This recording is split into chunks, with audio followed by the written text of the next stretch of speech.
We have compiled a list of 10 questions that same-sex parents get asked a lot. We're going to answer them. So question 1, who's the mum? I think really the question that people are asking here is whose egg and who carried. In our situation, we have so publicly shared our baby is made from my egg and was made in my body. Nina is equally as much the mum as I am. Yeah. So yeah, we're both the mum. You know, it depends on who's asking the question and how. If I can tell that the person's coming from a good place and they mean well and they're a super inquisitive person and it's okay for that person to ask me that question. Not everyone wants to share as much as I do. I'm a pretty open book. Sometimes people will ask me, who's the mum, or and then they'll say, are they get a bit awkward and scared, and I can tell that they're a bit afraid. I'll say we're both Emily's mums, but Claire was the birth mum, and then they, you know, because that's what I call it. I don't know if that's what other people call it. That's just what I often will say. For anyone asking these questions of same-sex parents in your life, or for anyone being asked these questions, no one is actually required to share any of that information with you, and some people want to keep that totally private. Like it isn't really anyone's business other than the family. But we're open. We just chatty girls, I guess, about all sorts of things. And we did have this moment we were talking about recently. It would have been really interesting as well to not tell anyone. Like, I mean, obviously they would have seen.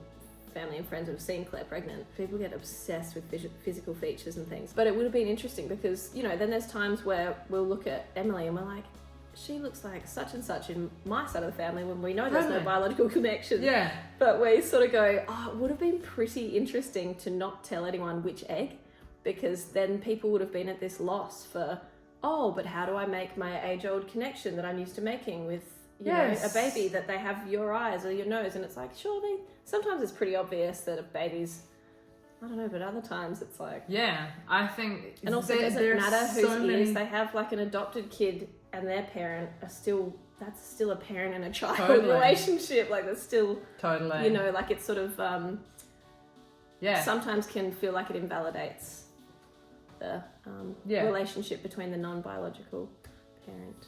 Yeah. So anyway, for sure, it's up to each individual discussion, and just make sure you're not overstepping boundaries, and just be kind in your questioning. Yeah. Maybe ask if they like to talk about that sort of thing, or if not first, instead of leaping into who's the mum. I think all of these questions, it's really good to know if the people that you're talking to are comfortable talking about all sorts. Because we've made our life and our parenting journey very public, and we're very aware that not everyone wants to do that. No, definitely. So we're not encouraging you to ask people these questions, but here's our answers. That was a great short answer from us. That was so short. What a fast all right questions this will be. Question number 2 that people like to ask: how did you decide who would carry? We had that clarity of who would carry, that it would be Claire, when your appendix burst.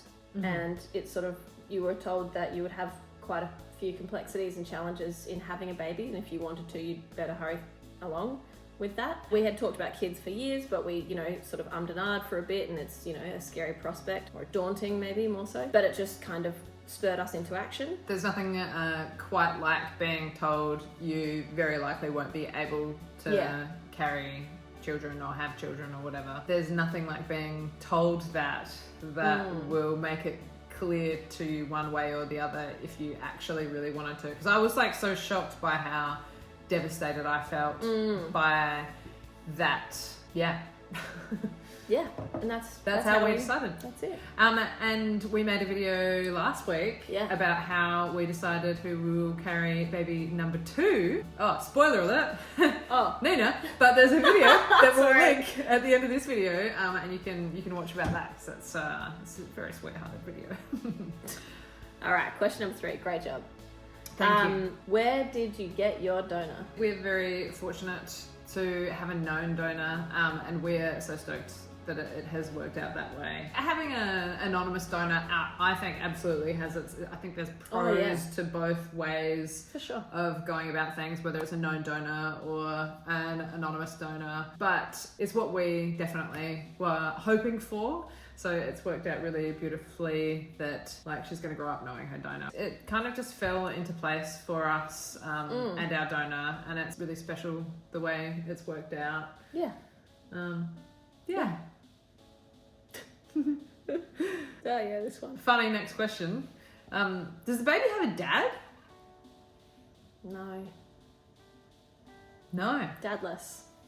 Dadless. The baby has a donor, Great donor. a wonderful donor, and we're very, very grateful to the donor, but no, our baby does not have a dad. Because we have a known donor, we chose to go down the very official pathway. Like go through a fertility clinic, and Yeah. it didn't happen here at our house. So sometimes with known donors, people will do artificial insemination at home and all sorts of like different ways that babies are made. Before we started IVF treatment, we had to do Fertility counselling. fertility counselling. And so did our donor. Yeah. And our donor's partner. So it was very sort of all-encompassing and, Yeah. you know, just making sure everyone's on the same page and all of those things. We were asked like, so what do you want your baby to call your donor? We were like, oh, we don't care.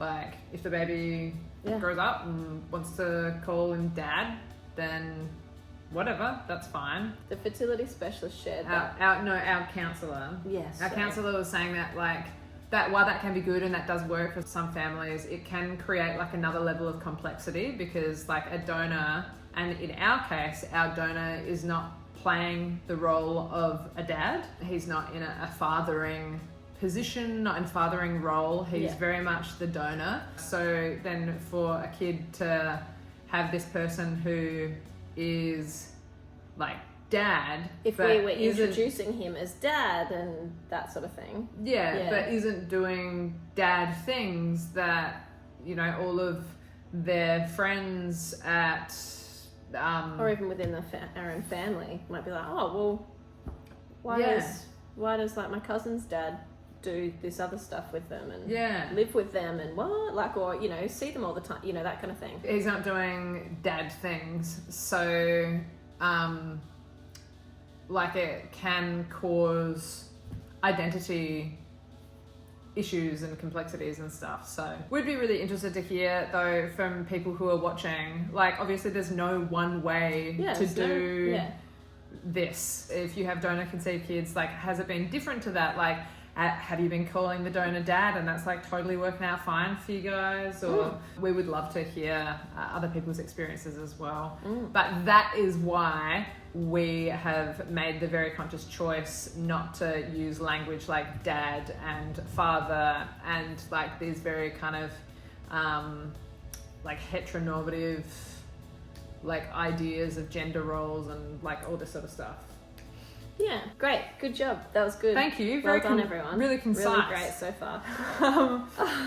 Next one. Very similar. We might have covered it. What will you tell your baby about her father? Oh, that's one of the questions. That's one of the questions. What do you mean? What will you tell your baby about her father is a question that we do get asked, and I generally nip it in the bud and just go, oh, well, we tell Emily and we'll continue to tell Emily all about her donor, and because we have a known donor, she'll know him. She'll know lots about her donor, but we won't be calling him her father. Yeah. And I'll just say to someone, oh, we'll tell her about her donor, and hopefully they get it. They sort of go, oh, yeah, of course, sorry.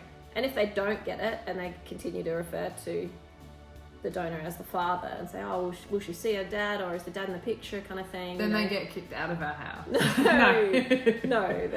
No, I think it's a tricky language thing, isn't it? Yeah, and I just clarify, oh, we actually don't refer to him as father or dad because he's not in a parenting role. He's a donor. And they say, oh, okay. It becomes a bit of an interesting issue of language because people are like, oh, but the biological father, you know what I mean? The biological father. And I'm like, I do know what you mean, but he's the biological donor. In our family, there is no father. And people on YouTube... It's nothing against fathers. No, we love our fathers. Love our fathers. It's just that our donor is not playing the wonderful and important roles that our fathers, who are our parents, played, who were great parents and who were fathers. They were doing that role, which is such an important role, you know, being parents. And it's, you know, to refer to our donor as anything other than a donor would be incorrect and confusing family. Yes, he had a very brief and very significant but very brief role to play in the whole process. We have 5 more questions. We're not going to do them in this video. We're going to make another video and we're going to link that after this one for you to check out. Claire's going to do all that. I don't know how. The thing is that videos can get a little bit too long. 5 more great questions coming up, and one about this idea of male role models in our baby's life and stuff like that. All sorts. Thanks for watching part 1.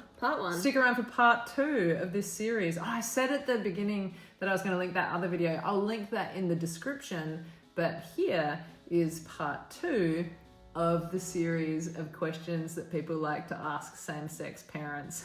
Hope you've enjoyed your stay. Thanks, everyone. Namaste. Move along to the next one. Thanks.